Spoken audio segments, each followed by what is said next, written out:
प्राचीन काल से ही हिंदुओं में मंदिर में जाकर अपने पापों के लिए प्रायश्चित करने की परंपरा रही है। प्रायश्चित करने के महत्व को स्मृति और पुराणों में विस्तार से समझाया गया है। गुरु और शिष्य परंपरा में गुरु अपने शिष्य को प्रायश्चित करने के अलग अलग तरीके बताते हैं।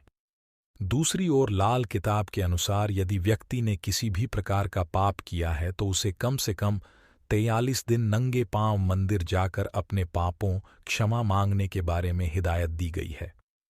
प्रायश्चित करना हिंदू धर्म की दुनिया को महत्वपूर्ण देन है, लेकिन हिंदू धर्म में इसे ज्यादा महत्व नहीं दिया जाता। खासकर पापों की बजाय पुण्य करने पर ध्यान दिया गया है।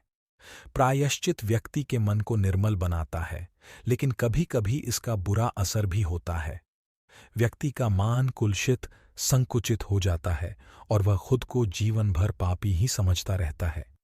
हालांकि प्रायश्चित करके अपने पापों को भूलकर पुण्य पर ही ध्यान देना जरूरी है।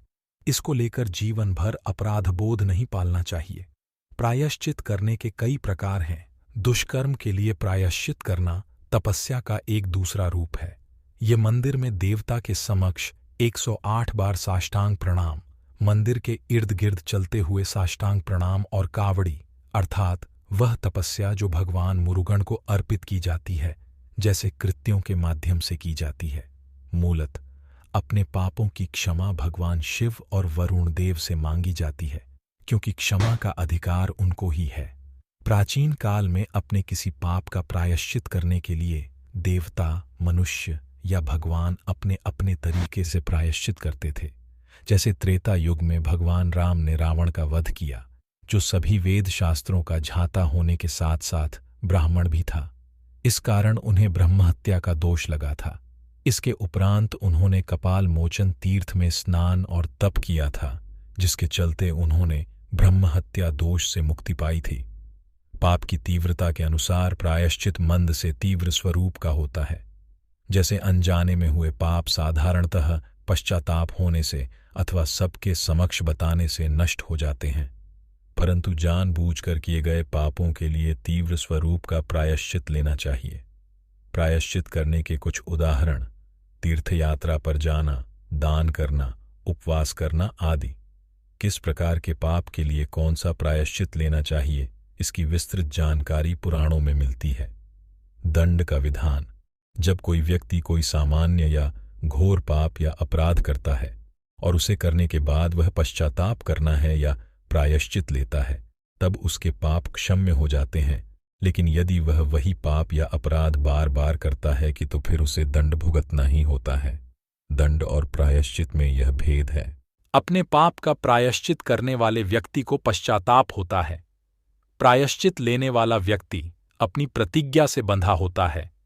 वह अपनी प्रतिज्ञा का पूरी लगन से पालन करता है, तदुपरांत सदाचारी बन जाता है। इसके विपरीत केवल अपने अपराध सबके सामने बताने से अथवा दंड भुगतने से कोई व्यक्ति अपने आप को वैसी चूकें दोहराने से रोक नहीं सकता। अपराधी व्यक्ति जो अपने अपराध के लिए दंडित होते हैं, उनमें अधिकांशतः अंत में कोई सुधार नहीं दिखता, क्योंकि न तो उन्हें पश्चाताप होता है और न ही वे अपने अपराधी कृत्य के भयानक परिणामों के प्रति सतर्क हो पाते हैं। ऐसे व्यक्ति को जीवन के एक मोड़ पर भयानक दंड का सामना करना होता है। प्रायश्चित का सरल मार्ग: पिछले जन्मों के पाप और पुण्य भी हमारे अंतर्मन में संग्रहित रहते हैं। जिस प्रकार सूर्य कोहरे को हटा देता है और बर्फ को पिघला देता है, उसी प्रकार प्रभु श्री राम और श्री कृष्ण की भक्ति हमारे अंतर्मन से न केवल अनावश्यक विचारों को नष्ट करती है, अपितु पापों को भी नष्ट करती है। वास्तव में जब हम भक्तिपूर्वक उनका नाम जप करते हैं, तब पाप करने की इच्छा ही नष्ट हो जाती है। प्रायश्चित किए बिना जीव मुक्ति नहीं। कहते हैं कि भगवान महावीर स्वामी को कहीं से एक पत्थर सनसनाता हुआ आया और उनके सिर में लग गया। शिष्यों ने उनके सिर में से खून निकलते हुए देखा और पूछा, भगवान, ये अचानक कर कैसे हुआ? महावीर जी ने कहा कि मेरा यह अंतिम अपराध था, जिसका प्रायश्चित आज पूरा हो गया।